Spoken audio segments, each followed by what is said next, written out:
বিরতির পর স্বাগত। আবারও রাস্তার বেহাল দশা, চরম দুর্ভোগের শিকার এলাকাবাসীদের, কিন্তু হেলদোল নেই স্থানীয় নেতাকর্মী এমনকি প্রশাসনিক আধিকারিকদের, এমনটাই অভিযোগ করছেন এলাকাবাসীরা। ঘটনা মান্দাই বিধানসভা এলাকার নলবগলা গ্রাম পঞ্চায়েতের অধীন।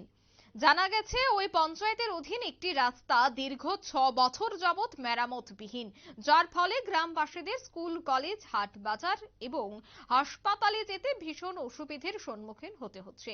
রাস্তার বেহাল অবস্থার কারণে যানবাহন আসতে অনেকটাই সমস্যার সম্মুখীন হতে হয়। শুধু তাই নয়, রোগী নিয়ে হাসপাতালে যেতে হলেও অনেকটা সময় ব্যয় হয়। এলাকার বিধায়িকা স্বপ্না দেববর্মা পরপর 2বার প্রতিশ্রুতি দিলেও কোনো কাজ করেনি বলেই অভিযোগ করছেন এলাকাবাসীরা।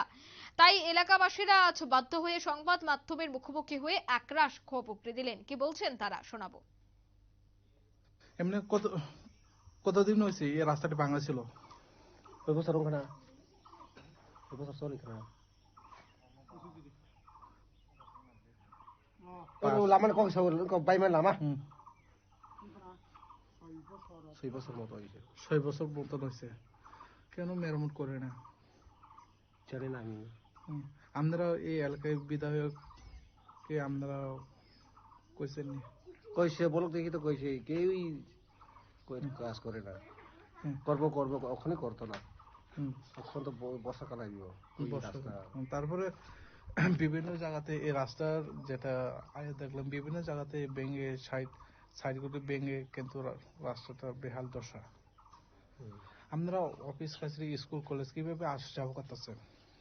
স্কুল আমার এই স্কুল তো না আসা যাওয়া পড়াশোনার লাগে। স্কুল, কলেজ, হাসপাতাল কিভাবে আসা যাওয়া করে? যদি সময় মতো যদি রাস্তা যদি না ঠিক করে না, আরো তো বেহাল দশা হবে। তারপরে ডেলিভারির জন্য হাসপাতাল তো নিয়ে যাইতে হয় না, তারপরে গাড়ি আসা যাওয়া সময় মতো করেনি না, করতো না। কি করবো, রাস্তা তো ভালো না। যে সময় রুগী আছে যাওয়ান কথা হইলে আজকে যাওয়ান কথা হইলে কার গাড়ি যাওয়ান লাগবো, গাড়ি ওই পাই না তো অ্যাডভান্স যখন লাগে হাসপাতালে ডেলিভারি হইলে, ধরেন অ্যাডভান্স হাসপাতালে যাওয়ান লাগে একদিন। গাড়ি নাই দেখে না, তারপরে রাস্তাঘাট ভালো না, এর জন্য আমরা একবার থাম লাগে। এই এলাকার নাম কি? নলবগলা। কোন ব্লক অন্তর্গত? এমনি মান্দাই। পঞ্চায়েত কোথায়? পঞ্চায়েত তো এই দুইটা আছে, এটা নলবগলা, এইদিকে তো মাধব। নলবগলা না মাধব।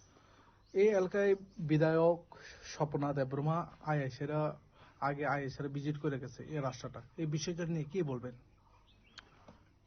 এই 2বার আয়া পড়ছে। আপনারা শুনলেন এলাকাবাসীদের অভিযোগ। তারা বলছেন যে বহুদিন যাবত এই রাস্তার এই হাল, কিন্তু কোনো ধরনের উদ্যোগ নেই সংশ্লিষ্ট প্রশাসনের। এখন দেখার বিষয় যে এই খবর সম্প্রচারের পর এবার কত সময় লাগে বা আদতে হাত লাগায় কিনা, সেটাই এখন দেখার। নিয়ে নিচে ছোট্ট একটি বিজ্ঞাপন বিরতি, সঙ্গে থাকুন।